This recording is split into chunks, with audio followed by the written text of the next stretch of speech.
there are no maps of Roman Britain. Literally none that survived from Roman times. Now I'm stood on a Roman road, albeit a metalled one that's still in use today, traversed from Winchester in the south up to Cirencester in the north. Even though it's metalled, you can still see a good agger. It still sits above the natural lie of the land here. So how do I know that this is a Roman road? There is no archaeological evidence along this stretch, and perhaps more importantly, how do I know that this is one Roman road of maybe 10,000 miles in Great Britain? Welcome to the story of how we mapped Roman Britain with no maps.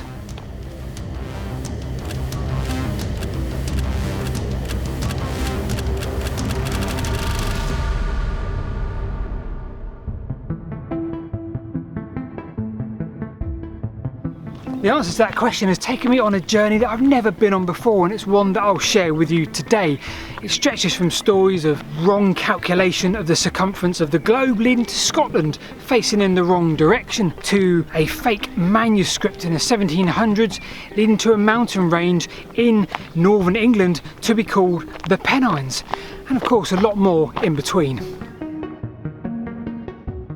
Our story starts with Pomponius Mela. He was the first Roman geographer, and he was writing around 43 AD, about the time of the successful invasion of the Roman Empire into Britain. His map split the world into 5 latitudinal sections, citing that people inhabiting the southern temperate zones are completely inaccessible to the folk of the north, those regions of unbearable heat of the intervening torrid belt. Presumably he meant the equator. He also wrote that Africa did not actually extend that far south. He used a descriptive method for much of his work and described what he saw in detail. He did this in his work The Decito Orbis, described by the Encyclopaedia Britannica as incredibly dry reading.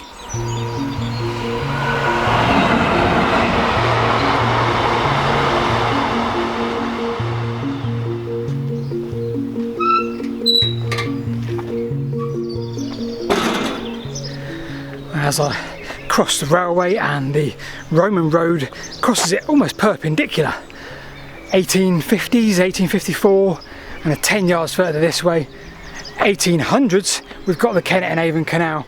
I often wonder why it took sort of 1500, 1800 years for the next big step in industry and civilized world for us to build canals and railways from the technology that the Romans brought us.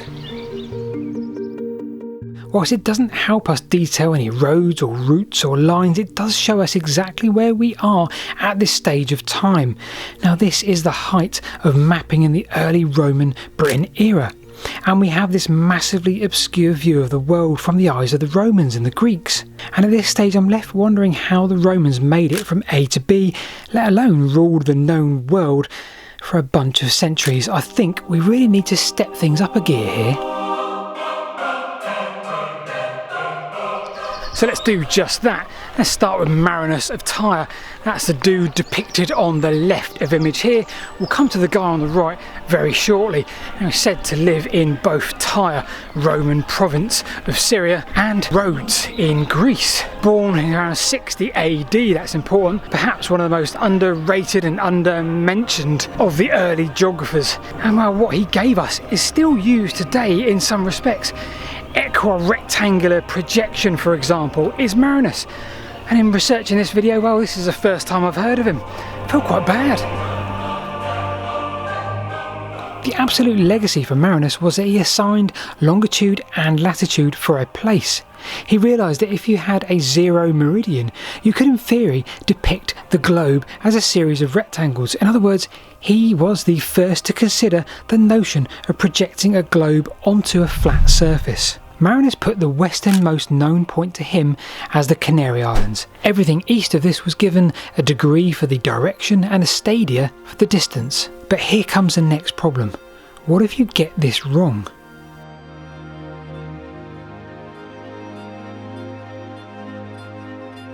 To measure something, you need a standard length, so why not use a Roman stadia? firstly measured by the Romans in their itineraries as 157 metres. However, for these map makers it was around 185 metres. Now Marinus declared that the distance around the equator was 180,000 stadia. That is 33,300 kilometres in distance. Now we know today that it's actually 40,000 kilometres, so that's an error of around 17%.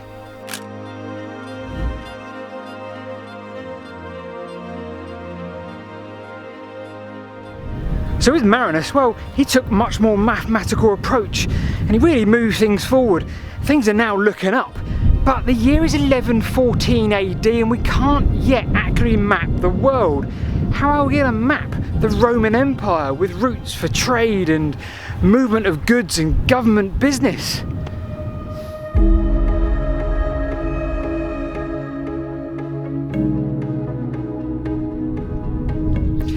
I love taking detours off of some of the Roman roads that we walk just to see what's about.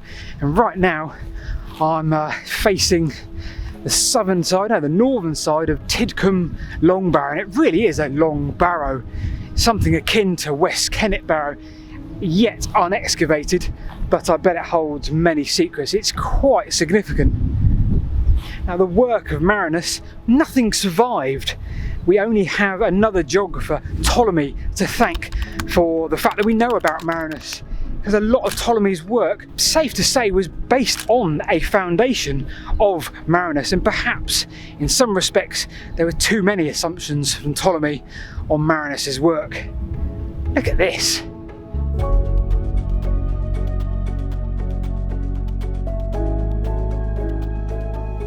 Now Ptolemy was many things, a mathematician, a geographer, an astronomer and a poet, and now we are concerned with Geographia, written between 141 AD and 150 AD. Now unlike Marinus, Ptolemy's work had been copied countless times from medieval to the early antiquarians. Apart from maps, of course. Yes, no maps survived, but that's okay because Ptolemy wrote everything down, descriptions, measurements, you name it. And from that, everybody before us can map those descriptions, and they really did try.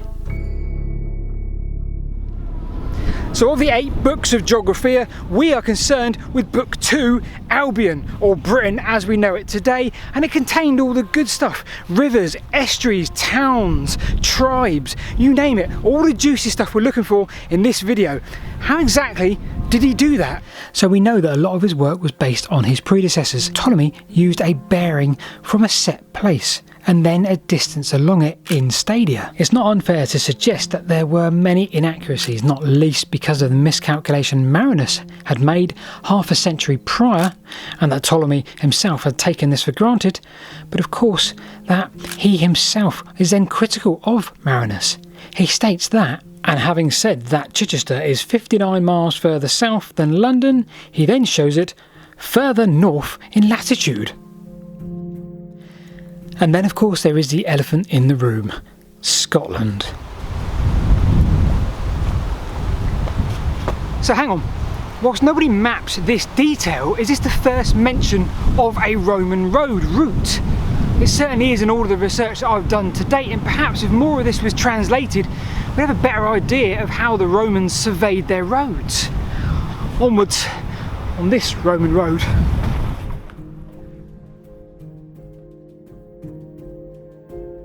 Okay, so something isn't adding up here. We have many different interpretations of Ptolemy's maps, and they are at best not very good.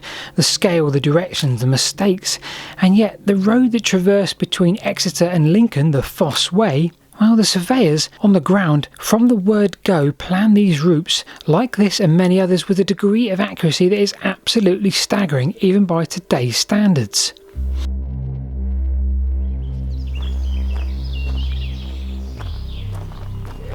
So the ancient Greeks were doing their thing and mapping the globe in quite a positive way, albeit not the most accurate. Nevertheless, it still gave us the foundation for modern mapping today. But over here, back in Britain, well, we had these descriptions which you could translate into maps, but as we've already seen, they weren't the most accurate. So I've been promising you that we're going to up our game here in Britain, and we're going to do that on the ground. In a prior video we mentioned the existence of the Antonine Itinerary, so this truly does have a great value for us trying to map the UK. It's one of the only surviving documents that actually lists routes, in fact 225 routes. Now whilst this does sound like problem solved for us, unfortunately only around 15 of those lists pertain to Great Britain. Worse still, they cover a maximum of 25% of the routes. So you need to see these lists almost like transit maps, a bit like the famous John Ogilby maps of the late 1600s, where it's a straight line wherever you go, from town to town, with the features on the way. And perhaps this is our first glimpse at how the Romans wanted to see their maps. Lists. Now the itineraries are full of errors.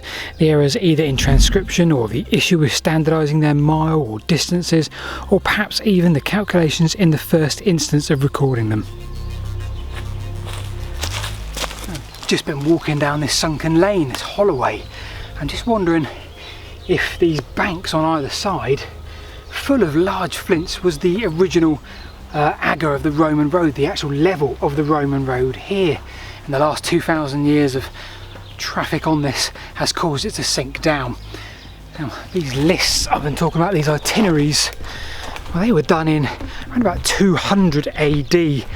And whilst we haven't got a comprehensive map as yet of Britain, well, perhaps we're not going to get one. Perhaps these lists really are the transit map, and they're how the Romans wanted to see the land that they surveyed and commanded. So let's step out of the Roman era itself. Let's fast forward to 700 AD, and a monk in Ravenna, northwest Italy, compiled a list. And as it stood, it should be one of the single most important documents we have to enable us to map Roman Britain. It was a list of names of towns from every area in the entire Roman Empire, including Britannia. There are 3 surviving copied manuscripts of this from the 13th and 14th centuries, and thanks to the vast amount of corrupted entries and the lack of any clear logic in putting this together, geographers, academics and scholars have puzzled over this for centuries to try and understand it, not least to make any sense of it and try and map places from it. Now clearly in this video we're concerned with Britannia, and the good news is there's over 315 place names mentioned in these 3 manuscripts. Bad news is only 200 of them were spelt the same way. It seems fairly clear that the monk was trying to use a transit map. And perhaps the most recent of those attempts to untangle the mess that is the Ravenna Cosmography was done in 2021 by Keith Fitzpatrick Matthews. I'll put a link to the study in the description below. It's quite comprehensive. But for the meantime, let's press on to perhaps my most treasured favourite map of all time.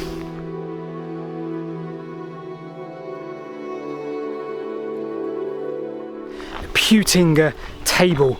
In some ways this was, in the way we talked about the Ravenna cosmology, a transit map, but a visual representation, not just lines from route to route. I suggest that map is probably the wrong word as well. I think work of art is more appropriate. The only surviving copy was made in 1265, again by a monk, and it's said to be a copy of the original from the reign of Augustus, late BC, and perhaps updated in various ways over the centuries. Because the oddity is, this is Pompeii, destroyed by the great eruption of Vesuvius in 79 AD close to Naples. But if we scan this way, well, we note that the map also contains Constantinople, now Istanbul, found in 328 AD. So both these cities are mapped. Let's come back to that shortly, and first of all let's address another elephant in the room. Now that elephant isn't the absurd scale, the 22 foot by 1 foot scale. That elephant is the fact that if we head to the very left of the map, the last bit we have Britain, and with the biggest irony of all, my favourite map doesn't contain Britain. Well, it does, but it contains a very small part of the south coast. The rest, the last foot or 2 foot containing Britannia, has unfortunately been lost forever. So we have just a smidge of Britain, a handful of towns that could help us piece something together. Unfortunately, we probably have one of the Conrads to blame for this. The map was stolen by Conrad Counts in 1494. He died and then left it to Conrad Peutinger, whose family and namesake kept it for a few hundred years before giving it to the Vienna Museum. Now, the British section was reconstructed in 1898 by, you've guessed it, Conrad Miller. Okay, we can't blame that, Conrad. With the map being updated and out of date at the same time, perhaps it stands as more of a testament to the grandeur and sheer ambition of the Roman Empire. It's difficult to imagine that if you were a government official travelling along this very Roman road, you wanted to know where you were going, you'd simply whip out your 22 foot by 1 foot long map. Of course you wouldn't, but it does give us an idea of what the Romans wanted their maps to look like. Transit maps, of course, and perhaps a show of the Roman Empire.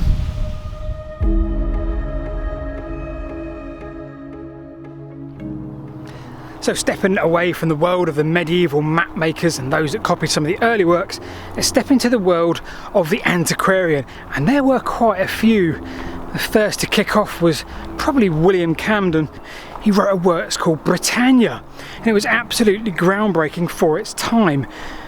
Again, there were no maps, but he did map county for county in a descriptive way. Rivers, roads, routes, towns, and to some extent the history as well. So this is really going to help us move forward.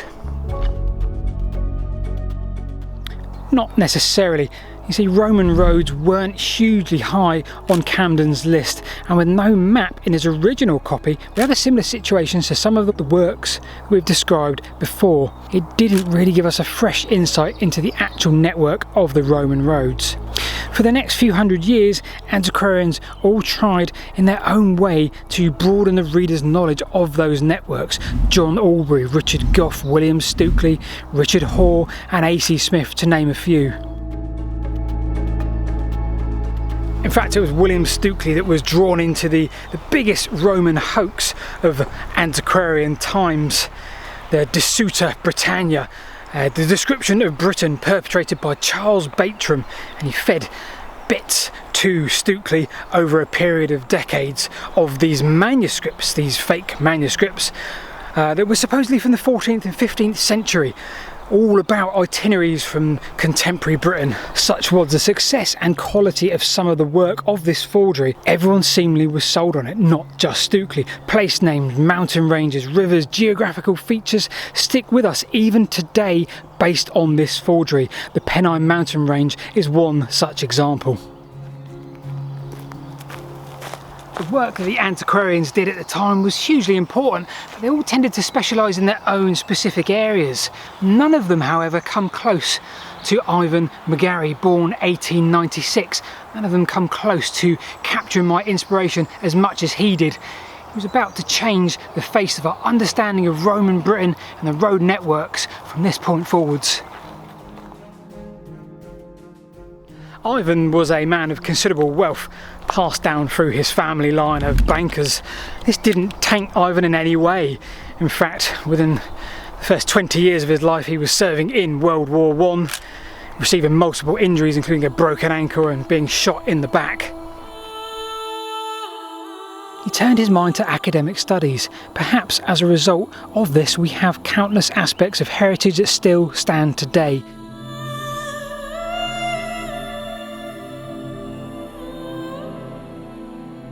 Amongst a good handful of sites, Avebury stands today largely because Ivan purchased the land. All that good and all that positive use of his wealth and time, Ivan gave us one more gift that would stick with us to today. He gave us his love of the Roman road, and with time and money on his hands, he set about changing our understanding of the Roman road network.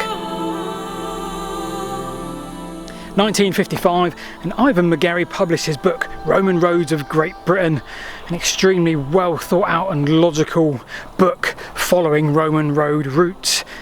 And it had maps, 1955, and we at last have some good quality maps of Roman Britain. Now this was a book that had known routes, it had possible routes and conjecture, and for me that was perhaps the most important quality of Ivan Margary. He was humble, and he would often put in that book, we don't know, or it's likely that it went this way, but we don't know. Now, despite that, many people still quote him to this day on specific routes. So now we have maps, we have descriptions of these routes, even if we just don't know. But Ivan wasn't done there. Ivan saw a gap in the understanding of Roman roads. Names would often be duplicated, rivers, roads, streets, so the most clear and obvious thing to do was for Ivan to come up with a numbering system.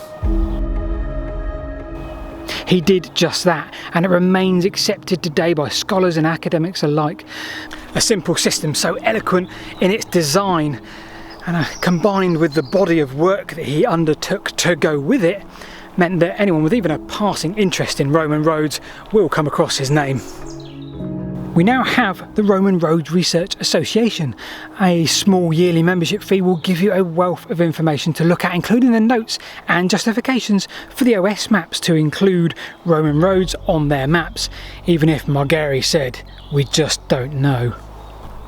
As I reach the end of my journey through the intricate tapestry of mapping Roman Britain and its fortunes and misfortunes, I'm left in awe of those that took on that task of mapping and describing the known world at the time.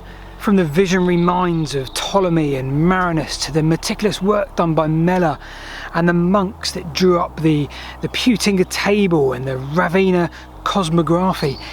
This really has been a fascinating learning curve for me.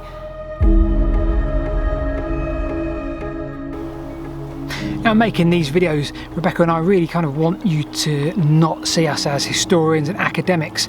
It might sound like a strange thing to do based on the videos that we're making, but that's not really the case.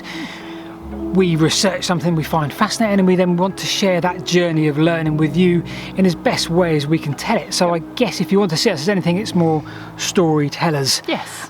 From the research we've done. Because, yeah, researchers who then tell the story. Indeed.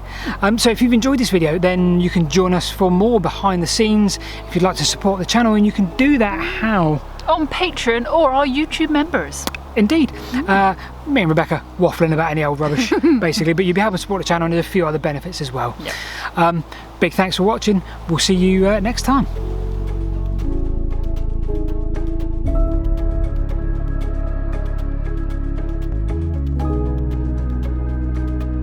Tickling! What's tickling, Rebecca? I got a caterpillar on my arm. He's kind of cute. He is cute, but he's tickly. Oh.